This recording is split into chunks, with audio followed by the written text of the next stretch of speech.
এই ধরনের ভাজা লালচে মুচমুচে পাঁপড় দেখলে কার না জিভে জল আসে। পেট ভরে থাকলেও একটা খাবার তো ইচ্ছা করবেই। তাই আমার আজকের রেসিপি হচ্ছে আলুর পাঁপড়। পিকে ম্যাজিক ফুড ফ্যাক্টরিতে তোমাদের সকলকে স্বাগত জানিয়ে আমি শুরু করছি আমার আজকের রেসিপি। এখানে আমি একটা মাঝারি সাইজের আলু নিয়েছি, যেটা পরিষ্কার করে ধুয়ে নিয়েছি। তারপরে একটা ছুরির সাহায্যে ভালোভাবে খোসা ছাড়িয়ে নিয়েছি। এবার সেটাকে ছোট ছোট আকারে কেটে নিচ্ছি।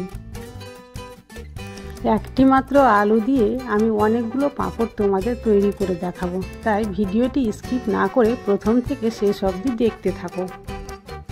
তোমরা যদি আমার চ্যানেলটি আগে থেকে সাবস্ক্রাইব করে থাকো তাহলে তোমাদের জন্য রইল অশেষ ধন্যবাদ।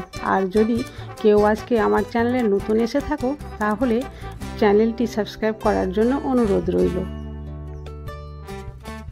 আলুগুলো ছোট ছোট আকারে কাটা হয়ে গেছে। এবার জল দিয়ে ভালোভাবে পরিষ্কার করে ধুয়ে নিচ্ছি। তারপরে একটা মিক্সার গ্রাইন্ডারে আলুগুলো ভালোভাবে গ্রাইন্ড করে নেব। গ্রাইন্ড করার সময় এখানে একটা মেজারমেন্ট কাপের 1 কাপ জল দিয়ে দিচ্ছি। এই জলের পরিমাপটা কিন্তু প্রথম থেকে শেষ অবধি আমাদের ভালোভাবে মনে রাখতে হবে। গ্রাইন্ড করা হয়ে গেছে। এবার এটাকে একটা ছাঁকনির সাহায্যে ভালোভাবে ছেঁকে নিব, যাতে কোনো গোটা অংশ তার মধ্যে না থেকে যায়। আর হ্যাঁ, পিকে ম্যাজিক ফুড ফ্যাক্টরিকে তোমরা যদি ইনস্টাগ্রামে ফলো করতে চাও তাহলে ডেসক্রিপশানে লিংক দেওয়া রয়েছে, সেখানে গিয়ে তোমরা অবশ্যই ফলো করো। এখানে আমি নিয়েছি কড়াই, আর যে আলুর রসটা করে রেখেছিলাম সেই রসটাকে মেজারমেন্ট কাপে মেপে কড়াইয়ে দিয়ে দিচ্ছি। এখানে 2 কাপ আলুর রস পেয়েছি, তাহলে এখানে আমাকে জল দিতে হবে তার ডবল, মানে 4 কাপ জল দিতে হবে। জল আর আলুর রসের পরিমাপটা যদি ঠিকঠাক করে আমরা না দিই তাহলে কিন্তু পাঁপড় ঠিকঠাকভাবে তৈরি হবে না। এখানে জল দেওয়ার কাজ কমপ্লিট হয়ে গেছে।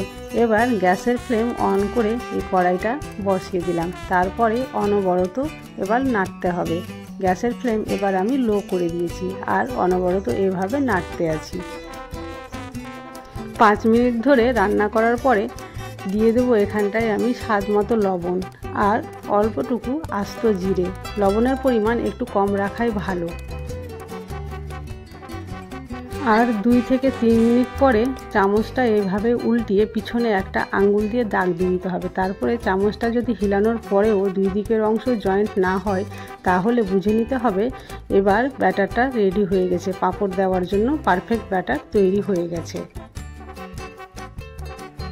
এবার ছাদের উপরে একটা পলিথিন বিছিয়ে রেখেছিলাম, আর সেটাতে এইভাবে 1 চামচ করে করে পাঁপড়গুলো আমি গোল গোল সাইজের দিয়ে নিলাম।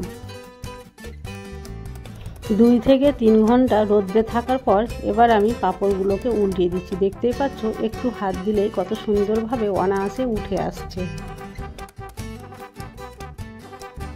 এই পাঁপড়গুলো এতটাই পাতলা যে শুকাতে বেশিক্ষণ সময় লাগে না। 3 ঘন্টা রোদ দেওয়ার পরে উল্টিয়ে দিলাম, আর 2 থেকে 3 ঘন্টা রোদ্রে থাকলেই পাঁপড় তৈরি হয়ে যায়।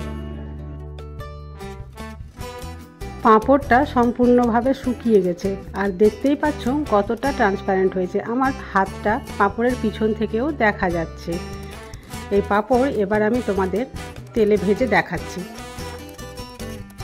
হালকা আঁচে পাঁপড়গুলো খুব তাড়াতাড়িভাবে ভেজে নিতে হবে, বেশিক্ষণ রাখলে আবার পুড়ে যেতে পারে। দেখতেই পাচ্ছ কত ভালোভাবে পাঁপড়গুলো আমি সবকটা ভেজে নিয়েছি।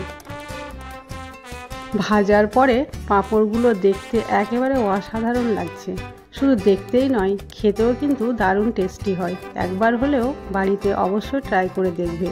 আমি তোমাদের একটা পাঁপড় ভেঙেও দেখাচ্ছি কতটা মুচমুচে হয়েছে। ভিডিওটি যদি ভালো লাগে তাহলে লাইক, কমেন্ট, শেয়ার অবশ্যই করবে। আজ তাহলে এই পর্যন্তই। কাল আবার দেখা হবে অন্য কোনো ভিডিওতে। ততক্ষণ পর্যন্ত তোমাদের সকলের সুস্থতা কামনা করি।